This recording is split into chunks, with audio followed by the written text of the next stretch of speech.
எதனால வண்டி ஏற்றிட்டாங்க இது மாதிரி வண்டி பசங்க ஓட்டுறாங்கல்ல புருன்னு அவங்க ரோடு கிராஸ் பண்ணும்போது மருந்து மருந்து இந்த கவர்மெண்ட் வந்து தான் காசு வேலை ஓடல 3 மாசமா அதனால சரி நான் 2 நாள் கழிச்சு வரேன். சரிங்க. கேவிடி ஹாஸ்பிட்டல் இருக்குல்ல செகண்டரி, அங்கே போயிட்டு மருந்து போட்டு நல்லா க்ளீன் பண்ணி கட்டு போட்டு விடுவாங்க.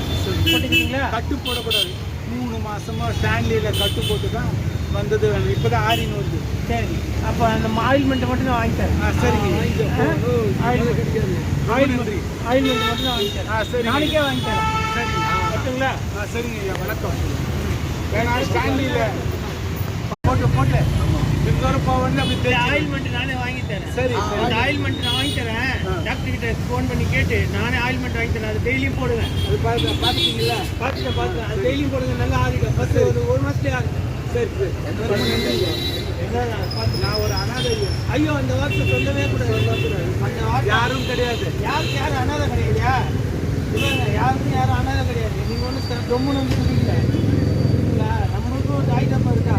சந்தர்ப்பம் சொன்னாலும் அந்த மாதிரி அதனாலதான் யாரும் அனாதையும் கிடையாது. ஏன் நான் இல்லை, இல்லை ஒரு இல்லை போகும்போது இருந்தால் கொண்டு போகலாம். ஒன்றுமே கிடையாது. கோடி கோடியாக கோடியாக வச்சுருந்தா எடுத்து வரோம். நீங்கள் டாக்டர் போகும்போது அது ஒன்று கூட சொன்ன கிடையாது. கோடி அம்மா வண்டி கூட சொன்ன கிடையாது. சொல்லுங்கள். இப்போ நீங்கள் இருக்கிறீங்க, நீங்கள் நல்லா நிம்மதியாக தூக்கம்.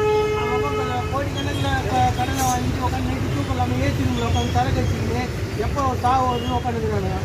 நம்மளுக்கு